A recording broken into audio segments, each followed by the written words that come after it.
في البدء كان الكلمة والكلمة كان عند الله وكان الكلمة الله.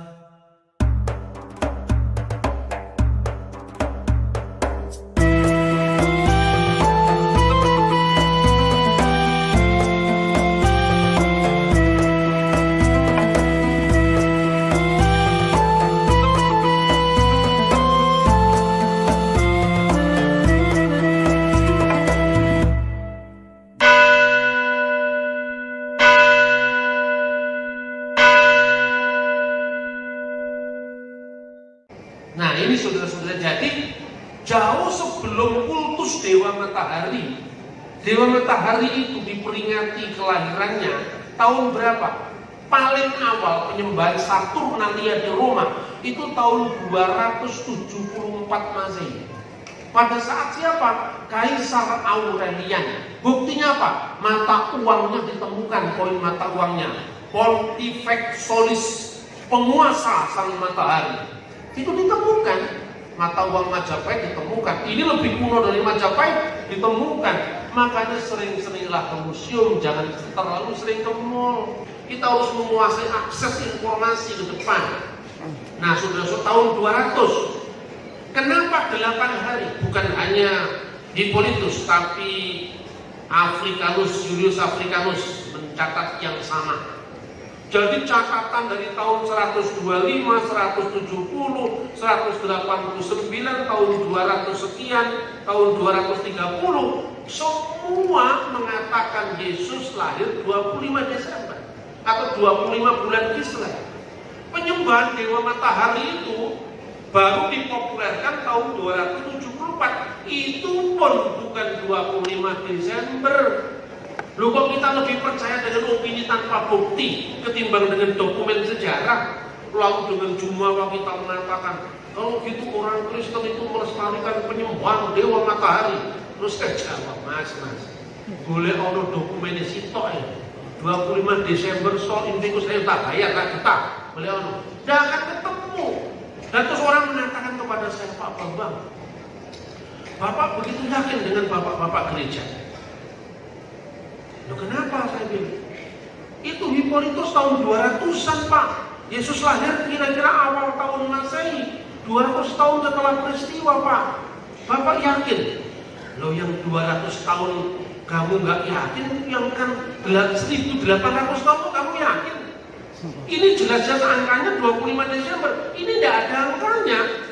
Karena perayaan Saturnalia itu terjadi tanggal 17 sampai tanggal 23 Desember. Perayaan Sol Invictus itu tanggal 23 Desember. Gak cocok datanya. Terus dari mana? Makanya kan rame sekarang ini kan. Natal rame. Kristen yang malas-malas jawabannya gak penting tanggalnya. Yang penting Yesus lahir di hati kita itu. Saya kadang-kadang delok ini apa gelap. Wah, rasa mikir itu. Padahal dokumen terlalu banyak dan mudah kita akses. Tapi anak-anak kita perlu pendampingan supaya jangan jadi orang cepet fanatik dan kemudian apa? Mengacaukan semua apa yang sudah dibangun baik oleh para bapak bangsa ini. Jadi itu nanti. Nah terus Pak, kenapa Desembernya Yesus lahir 25 Desember bertepatan dengan tanggal 25 bulan Kislev Yahudi? Nah tapi kok tahun barunya 1 Januari, kenapa Pak? Semua angka menunjuk berbunyi apa teksnya itu? Pro octo calandon Januarion, 8 hari sebelum 1 Januari. Karena apa? Karena orang Israel termasuk Kristen, orang Yahudi itu harinya dihitung pada saat hitam atau penyunatan. Karena menurut kitab Taurat, khususnya kitab Bereshit atau kitab Kejadian, janji Tuhan dengan Ibrahim itu adalah janji Brit Milah, yaitu ketika 8 hari disunat. Makanya hitungan tahun barunya sejak sunatnya Kristus, bukan saat kelahirannya. Ini bukan teori saya Bapak Ibu, ini dokumen. Baca sekarang tulisan Hippolytus, tafsir Daniel, Baca misalnya Sectus Julius Africanus, ini semua dari abad kedua. Nah, teori Sol Invictus tadi itu puncak daripada musim dingin, kemudian matahari dari selatan bergerak ke utara. Itu spekulasi tanpa bukti, nggak ada dokumen sepotong pun gitu. Kalau nggak ada dokumennya jangan ngotot, jangan terus-teruskan kesalahan. Tapi bagaimana Pak?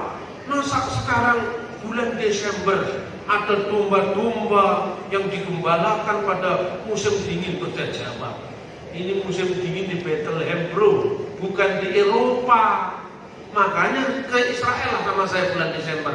Saya kasih tunjuk kepada saudara-saudara, suhunya Bethlehem pada bulan Desember itu antara 13,5 derajat Celcius, paling dingin 5,5 derajat Celcius. Saya mengalami ketika hujan salju di Bethlehem, itu kira-kira tahun 2013. Tetapi itu tidak setiap tahun gitu. Nah sekarang di Tengger aja ada hujan salju kok, tahun lalu sekarang. Nah tidak setiap tahun, apalagi dokumen-dokumen pada abad itu. Apakah yang disebut dalam Lukas pasal 1? Pada waktu itu domba-domba digembalakan di padang pada waktu malam. Apa bisa Pak domba digembalakan pada waktu malam? Menurut dokumen Yahudi, Traktat Sekalim, ya, disebutkan di sana, yang disebut domba itu ada 3 macam. Yang pertama, elu hen bayitot. Artinya apa? Domba-domba yang digembalakan di rumah, jadi ditampung di rumah. Lalu apa? Ketika musim dingin masuk ke dalam rumah, selesai. Kapan mulai turun hujan pertama? Bulan Maret atau sekitar bulan Oktober. Itu gembala rumah, domba rumah. Tapi ada yang disebut eluhen mitbariot, domba-domba yang digembalakan di padang. Dan domba ini ada 2 jenisnya lagi. Ada domba-domba yang digembalakan secara khusus, ada domba-domba biasa. Domba-domba biasa itu pada malam hari paling tidak ya dikandangkan. Kandangnya tidak seperti ini. Ini kandangnya orang Indonesia.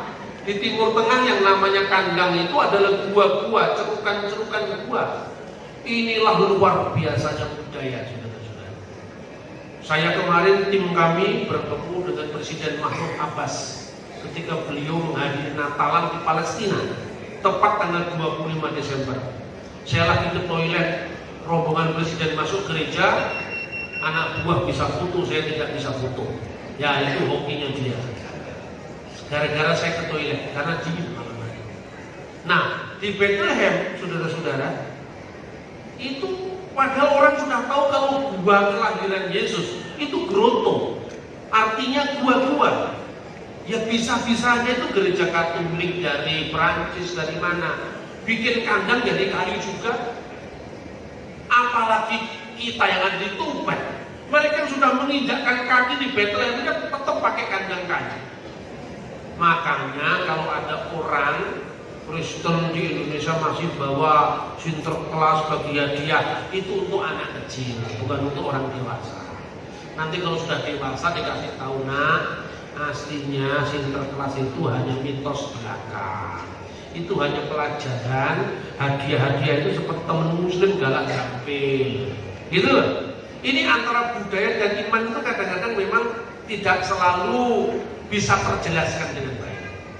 Jadi gembala-gembala apa yang menggembalakan dombanya pada malam hari itu disebutkan dalam Traktat Sekalim 7:4. Bunyinya seperti apa? Yaitu behema sinemeseu mirusalayim ve'at migdal eder.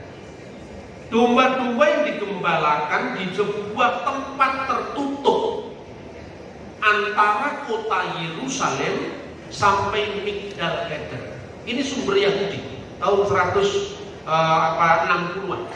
Lalu sumber Kristen, Eusebius dari Kaisaria menulis dalam bukunya, ketika dia mengunjungi kota Bethlehem tahun 330-an, Dia mengatakan, Migdal Eder, tempat di mana Mesias menyatakan diri, dan suara malaikat dari surga memerintahkan kepada para gembala terjadinya 1000 kaki dari kota Yerusalem menuju kota Bethlehem. Ketika Antonio Barbucci tahun 1930-an, seorang arsitek dari Italia, menemukan reruntuhan gereja tempat dibangunlah gereja yang sampai sekarang disebut gereja Padang Gembala.